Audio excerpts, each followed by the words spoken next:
মাহফিল ছিল চিটাগাং হাটাজারি দক্ষিণ মাদারসা একটা এলাকা আছে, ওখানে মদুনা ঘাটে মাহফিলে যারা উপস্থিত ছিল, পরবর্তীতে আলাপ হলো আর কি, যারা উপস্থিত ছিল এর মধ্যে ডান পাশে চেয়ারে বসে এক মুরব্বী ছিল, বয়স 65। উনি হলো 9 বারের সিআইপি। শিক্ষিত সমস্ত অন্তত বোঝেন যে ভিআইপি কি, সিআইপি কি, মানে কোন লেভেল এদেরকে সরকার সিআইপি বলে ঘোষণা দেয়, এদেরকে কি কি ফ্যাসিলিটিস দেয়, মোটামুটি আইডিয়া আছে। লাল পাসপোর্ট, এবং বেচারা দেশে আর কি এর চাইতে আরো বেশি সম্পদ আল্লাহ তার এমন দেওয়া দিয়েছে। আরব আমিরাতে বলবেন, কাতারে বলবেন, সৌদিতে বলবেন, কোথায় নাই। এমনকি বুর্জ খলিফা টাওয়ারে পর্যন্ত তার ফ্ল্যাট আছে। আর হাটাজারি, পটিয়া, মেখল, নানুপুর এমন কোন মাদ্রাসা নাই, বাবুনগর, যেখানে আল্লাহর বান্দার কয়েক কোটি টাকা নিয়মিত ডোনেশন নাই, দিতেই থাকে। এ আল্লাহর বান্দা নিজে আমাকে শোনালো যে হুজুর, নামাজের জন্য শাসন করাটা যে একটা সুন্নত, এটা তো সমাজের মানুষ মেরেই ফেলেছে। এই সুন্নত তো মুর্দা হয়ে গেছে, সুন্নত তো জিন্দা করা যে দরকার, এটা আমার কাছে সেদিন থেকেই মনে হয়েছে। আমাকে শোনালো কারগুজারি যে আমাদের বাবা, তিনি আল্লাহ ভীরু মানুষ ছিলেন, যদিও জেনারেল, কিন্তু আল্লাহ ভীরু মানুষ ছিলেন।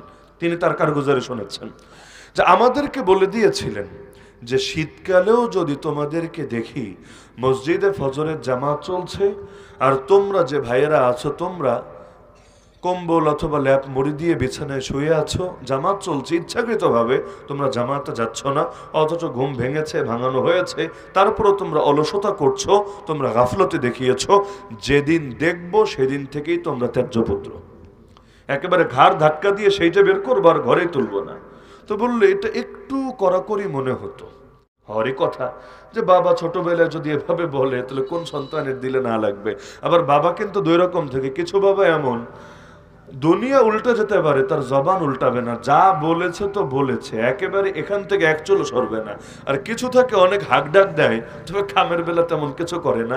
পোলাপানও কিন্তু পালস বুঝে বুঝে আচরণ করে, যদি দেখে না কথায় সিরিয়াস, ওরও একেবারে একটা ধমক দিলে পুরো টাইট থাকে। তো বলল ওই বাপের শাসনের ভয়ে, ওই যে শৈশব থেকে ফজরের নামাজের এক অভ্যস্ততা তৈরি হয়েছে, এখন বয়স বেশি না 65, এই বয়সেও আলহামদুলিল্লাহ ফজর তো দূরের কথা, তাহাজ্জুদও একদিনও মিস হয় না। ওই ছোটবেলায় বাপ ট্রেনিং দিয়ে দিয়ে শাসন করে করে যে মহাব্বত দিলে ঢুকিয়ে দিয়েছে, আর শুধু তাহাজ্জুদই না, বরং আল্লাহর বান্দাকে আল্লাহ এমন একটা নেয়ামত দিয়েছে, যদিও আছে বাহ্যিকভাবে মনে হয় দুনিয়ার ভেতরে ডুবে, টাকা টাকা টাকা টাকা রাখার জায়গা নেই, এত সম্পদ, কিন্তু দোয়ায় হাত তুলতে দেরি, দাড়ি হলো বড় বড়, এই দাড়িগুলো গড়িয়ে টপ টপ করে পানি পড়তে দেরি না। এই নিয়ামত কিন্তু আল্লাহ সবাইকে দেয় না। পৃথিবীতে খুব কম মানুষ এমন, বিরল একটা যোগ্যতা যে আল্লাহর কাছে দোয়ায় হাত তুললে চোখে পানি আসে। এটা এমন এক নিয়ামত, নবী জানিয়েছেন দুইটা চোখ এমন, যেই দুই চোখকে আল্লাহ জাহান্নামের উপর হারাম করে দিয়েছেন। আল্লাহ এই চোখগুলোকে জাহান্নামে ফেলবে না, আর চোখ না ফেললে এই চোখ যাদের তাদেরকেও ফেলবে না। এর মধ্যে এক চোখ কোনটা? আইনুন বাকাত মিন খাশিয়াতিল্লাহ, যেই চোখ আল্লাহর ভয়ে কাঁদে, আল্লাহর ভয়ে অশ্রু ঝরাতে জানে। আর দ্বিতীয় চোখ হলো ওয়াইনুন বাতাত তাহরুসু ফি সাবিলিল্লাহ, যেই চোখ আল্লাহর রাস্তায় রাত জেগে জিহাদের ময়দানে পাহারাদারি করে, মুজাহিদ ভাইয়েরা যাতে শান্তিতে ঘুমাতে পারে, মুসলিম উম্মাহ যাতে শান্তিতে রাত কাটাতে পারে, এজন্য রাত জেগে জেগে যেই চোখ পাহারাদারি করে, ওই চোখকে আল্লাহ জাহান্নামে ফেলবে না। আর যেই চোখ আল্লাহর ভয়ে অশ্রু ঝরাতে পারে, আল্লাহর ভয়ে অশ্রু ঝরানো ভিন্ন জিনিস, আর সুরের প্রভাবে অশ্রু ঝরানো ভিন্ন জিনিস। গান শুনলেও কিছু গান এমন আছে চোখে পানি আসে, আর ওই পানি আসায় কাজ হবে না, কারণ এই যে জিনিসটা, এটা পানিতে চুবালেও ভিজবে, পেশাবে চুবালেও ভিজবে, রেজাল্ট দেখতে একই মনে হবে, কিন্তু জিনিস কিন্তু এক না। তাই আল্লাহর ভয়ে যে অশ্রু আসবে, অন্য কোনো বিষয় না, সেরেফ আল্লাহর ভয় যে অশ্রু আসবে, এমন 2 ফোঁটা অশ্রুই তো যথেষ্ট জাহান্নামের আগুনকে নিভিয়ে দেওয়ার জন্য। এই রকম চোখ আল্লাহ সবাইকে দেয় না। নবী দোয়া করতেন, আল্লাহুম্মা ইন্নী আসআলুকা আইনাইনি হাত্তালাতাইন তাসকিয়ানিল কলবা বিযুরুফিদ দাম'i মিন খাশিয়াতিক ক্বাবলা আন তাকুনা আদ-দুমু'ু দামা ওয়াল আযরাসু জামরা। হে আল্লাহ, আপনার আপনার কাছে এমন দুইটা চোখ চাই, এমন দুইটা চোখ চাই যেই দুই চোখ আপনার ভয়ে অশ্রু ঝরাবে, অন্তরটাকে চোখের পানি দিয়ে সিক্ত রাখবে। ওই দিন আসার আগে যেদিন বান্দা আফসোস করে এত কাঁদবে, চোখ থেকে আর পানি ঝরবে না, চোখ থেকে রক্ত বের হতে থাকবে, আর মুখের মারিগুলা পর্যন্ত জ্বলন্ত অঙ্গারে পরিণত হবে। আল্লাহ, ওই বিভীষিকাময় ভয়াবহ দিন আসার আগেই আমাকে এমন দুটো চোখ দাও যেই দুই চোখ তোমার ভয়ে প্রচুর কাঁদতে জানে। তাহলে বিরল যোগ্যতা না? তাহলে দেখা যাচ্ছে যে ছোটবেলার সেই শাসন মৃতপ্রায় সুন্নাত, এর মধ্যে আল্লাহ এমন বরকত রেখেছেন, বুড়া বয়সেও বরকত পাওয়া যাচ্ছে। তাহলে লা হাওলা ওয়ালা কুওয়াতা ইল্লা বিল্লাহ, সাহায্য চাচ্ছে আল্লাহর কাছে। ওই নবী ইউনূস আলাইহিস সালাম যখন মাছের পেটে, যেই ঘটনা আল্লাহ কোরআনে নিজে জানিয়েছেন, দুই বাস্তবতা জানিয়েছেন। এক নম্বরে জানিয়েছেন ফালাউলা আন্নাহু কানা মিনাল মুসাব্বিহিন, তিনি যদি মাছের পেটের ভেতরেও তাসবিহ আদায়কারীদের অন্তর্ভুক্ত না হতেন। এর ব্যাখ্যা আবার অনেক মুফাসসির করেছেন ইয়ানি মিনাল মুসাল্লিন, অর্থাৎ মাছের পেটেও যদি নামাজ না পড়তেন, আমরা তো দুনিয়াতে নামাজ পড়ি না, তিনি যদি মাছের পেটে নামাজ আদায় না করতেন, লালাবিসা ফি বাতনিহি ইলা ইয়াউম ইউবাসুন, কিয়ামত পর্যন্ত চিরকাল মাছের পেটেই থাকতেন, কোনোদিন আর বের হতে পারতেন না। তাহলে আল্লাহ তাকে বের করলেন, কেন বের করলেন? কারণ মাছের পেটে গিয়েও তিনি সালাতকে আঁকড়ে থেকেছেন, সালাতের মাধ্যমে আল্লাহর সাহায্য কামনা করেছেন। আর বিশেষ কি দোয়া পড়েছেন সবাই জানেন, লা ইলাহা ইল্লা আনতা, হে আল্লাহ আপনি ছাড়া কোনো ইলাহ নাই, আপনি ছাড়া ইবাদতের উপযুক্ত দ্বিতীয় কেউ নাই, সুবহানাকা আপনি চিরপবিত্র, ইন্নী কুনতু মিনাজ জালিমিন নিশ্চয়ই আমি জালেমদের অন্তর্ভুক্ত। আচ্ছা, এখানে আল্লাহ মাছের পেট থেকে বের করে দেন, হে আল্লাহ আমারে মুক্তি দিয়ে দেন, হে আল্লাহ আমারে পারে যাওয়ার তৌফিক দেন, এরকম কোন বাক্য আছে? কিছুই নাই, সির্ফ তিনটা কথা, লা ইলাহা ইল্লা আনতা তাওহীদের ঘোষণা, কালেমার কথা, আপনি ছাড়া ইবাদতের উপযুক্ত দ্বিতীয় কেউ নাই, আনুগত্যের উপযুক্ত দ্বিতীয় কেউ নাই, বিধান মান্য করার উপযুক্ত দ্বিতীয় কেউ নাই, আপনি খোদা, আপনি মাবুদ, আপনি সার্বভৌম ক্ষমতার অধিকারী, সুবহানাক আপনি পবিত্র, আপনি দোষের ঊর্ধ্বে, ত্রুটির ঊর্ধ্বে, দুর্বলতার ঊর্ধ্বে, কোনো দোষ নাই, কোনো কিছু নাই, আপনি সব কিছুর ঊর্ধ্বে, ইন্নী কুনতু মিনাজ জালিমিন, সুতরাং দোষ আমারই, আমি জালেম, আমি জালেমদের অন্তর্ভুক্ত। কোন জুলুম করেছে? এই জুলুম অন্যের উপর জুলুম না, এই জুলুম হলো নিজের উপর জুলুম। লোকে নিজের উপরও জুলুম করে, কিভাবে? ওই যে আমরা দোয়ায়ে মাসুরে ডেলি স্বীকার করি, আল্লাহুম্মা ইন্নী যালামতু নাফসি যুলমান কাসীরা, হে আল্লাহ নিজের উপর অনেক বেশি জুলুম করে ফেলেছি, বলি না? বুঝে বলি বা না বুঝে বলি, যেহেতু না বুঝে বলি এজন্য আবেগও আসে না, তবে অর্থ তো এটাই, হে আল্লাহ আমি নিজের উপর খুব বেশি পরিমাণ জুলুম করে ফেলেছি। কিভাবে জুলুম করলাম? আমি তো আমার গা কেটে রক্ত ঝরাই নাই, আমি তো নিজেই নিজেকে কিল ঘুষি মারি নাই, আমি তো আমার দাঁত ভাঙি নাই, আমার চুল ছিঁড়ি নাই, তাহলে আমি জুলুম করলাম কোথায়? জুলুম কারে বলে? যার যা প্রাপ্য সেটা না দিয়ে তারে ঠকানো, তার উপর অত্যাচার করা, এটারই তো জুলুম বলে। তা আমি আমার উপর কি অত্যাচার করলাম? অত্যাচার হলো ওই দুনিয়াতে যেমন ধরেন কারো বাড়ি হলো সরাইলে, স্বাভাবিক তো এটাই, সে তার বাড়িতে আসবে, তার বাড়ির সাথেই তার মহব্বত থাকবে, এমনকি বাইরে কোথাও থাকলেও স্থায়ী ঠিকানা হিসাবে এটাই লিখবে।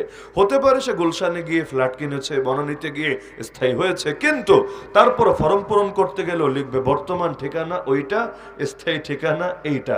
যদিও বছরে হয়তো একদিনও আসে না, 5 বছরেও আসা হয় না, 10 বছরেও ঠিকভাবে আসা হয় না, তারপরও কিন্তু স্থায়ী ঠিকানা মানুষ এটাকেই লেখে। কিন্তু এমন কিছু লোক থাকে যারা স্থায়ী ঠিকানায় আসবে তো দূরের কথা, মুখ দেখানোর অবস্থাও থাকে না। ওই তো যেমন যারা পালিয়েছে এদের অনেকেরই অবস্থা, মানে এলাকায় আসবে কি, মানে মুখ দেখানোর মতো অবস্থাই নাই। এমন কিছু অপরাধ করেছে যে এখন অঘোষিত ত্যায্য হয়ে গেছে, শুধু পরিবারের থেকে না, অঘোষিত এলাকা থেকেই ত্যায্য হয়ে গেছে। এরকম হয় নাকি? হয় না? তা আমাদের সকলের মূল স্থায়ী ঠিকানা হলো জান্নাত। দুনিয়া স্থায়ী ঠিকানা না, দুনিয়া নিজেই তো স্থায়ী না। আমাদের পিতার বাড়ি যেটা, সেটাই তো হবে স্থায়ী ঠিকানা, বাপের বাড়িরও তো স্থায়ী ঠিকানা বলে। আমাদের সকলের বাবাকে, সকলে মাথায় গেঁথে রাখবেন, আমাদের সকলের বাবাকে আব্বা আদম আলাইহিস সালাম, মানে আমরা সকলে নবীর সন্তান, আলহামদুলিল্লাহ। পিতৃ পরিচয় মনে রাখা দরকার, তাহলে পিতার আদর্শ ধারণ করাও সহজ হয়। আমরা সবাই নবীর সন্তান, আমাদের সকলের পিতা সম্মানিত নবী, সুতরাং নবীর আদর্শই আমাদের আদর্শ, নবীর মিশনকে এগিয়ে নিয়ে যাওয়াই আমাদের প্রধান কর্তব্য। কারণ বাপের পথে যে চলে না, সে নিজেকে বাপের আদর্শিক সন্তান দাবি করে কিভাবে? তা আমরা সকলে নবীর সন্তান। সেই নবী দুনিয়াতে আগে এসেছেন না জান্নাতে আগে গিয়েছেন? আল্লাহ তাকে সৃষ্টি করার পর জান্নাতটাকেই তার বাড়ি বানিয়েছেন। অবশেষে যা হওয়ার হয়েছে, পরীক্ষা করার জন্য আল্লাহ তাকে দুনিয়াতে পাঠিয়েছেন। তাহলে দুনিয়াটা ছিল মূল বাড়ি না, দুনিয়া ছিল পরীক্ষার হল। আমরাও তো পরীক্ষা দিতে যাই কত জায়গায়, হয়তো এসি রুমে শীতাতপ নিয়ন্ত্রিত কক্ষে পরীক্ষা দিতে যাচ্ছি, তো পরীক্ষার হলই। ওটা আমার বাড়িও না, আমার ঘরও না, আমার কোনো ঠিকানাও না। তো আমরা এসেছি জান্নাত থেকে, ফিরেও যাব জান্নাতে। আদি পিতা এসেছেন জান্নাত থেকে, ফিরেও গেছেন জান্নাতে, মাঝখানে পরীক্ষা দিতে এসেছেন। তো পরীক্ষা যেটা দিতে আসে ওটা নিয়ে এত সিরিয়াস হওয়ার কিছু নাই। এটা ভালো হলে ভালো, মন্দ হলে মন্দ, এটা আমার থাকার জায়গা না, এখানে আমি স্থায়ী হব না। তো যার কারণে এই জায়গা কেমন, কি রং ঠিক আছে না টাইলস ঠিক আছে, এত কিছু ভেবে কোনো কাজ নাই। তো আমাদের মূল ঠিকানা কোনটা?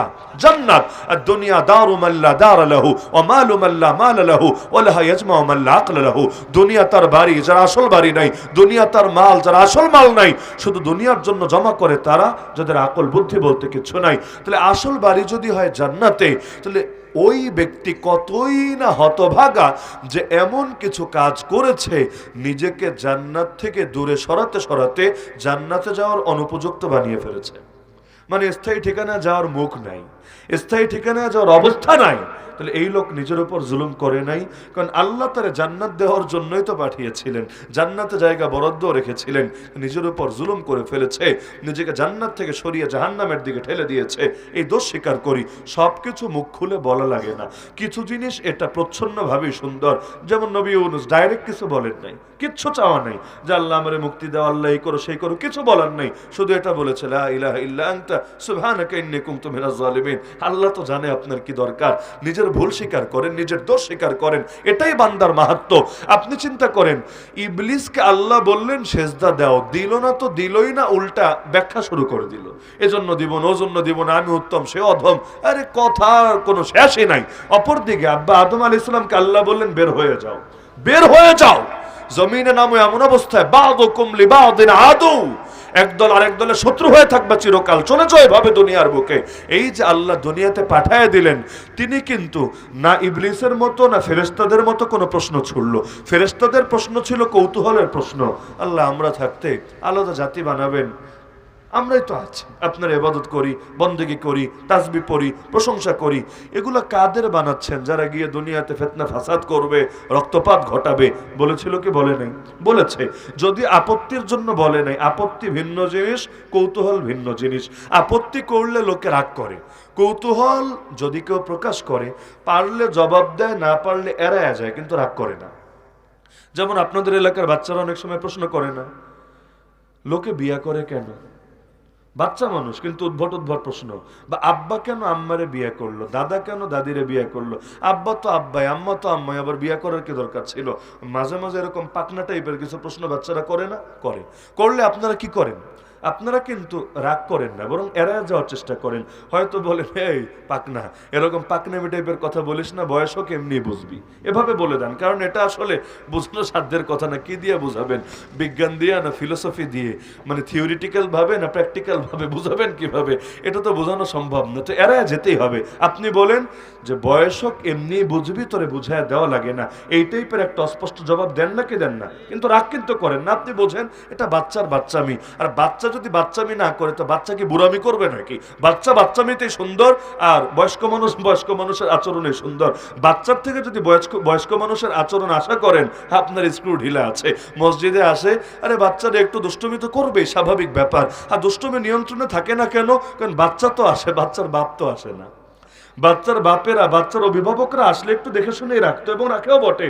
কিন্তু বাচ্চা একাই চলে এসেছে অন্যান্য বাচ্চাদের সাথে, একটারও বাপ আসে না, চাচা আসে না, দাদা আসে না, ব্যাস ওরাই মিলে গ্রুপ একটা পাকিয়ে মিছিল, সমাবেশ, মিটিং সব শুরু করে দেয় মসজিদের বুকে। পরবর্তীতে একটু হাঙ্গামাটা বেশি শোনা যায়। অথচ যদি অভিভাবকরা নিয়ে আসতো এবং বাচ্চারা যদি মোটামুটি আগ থেকে তাদেরকে ট্রেনিংও দিয়ে রাখতো কিভাবে নামাজ পড়তে হয়, মসজিদে গেলে কি কি আদব রক্ষা করতে হয়, তাহলে আসতো বাচ্চারা মসজিদে।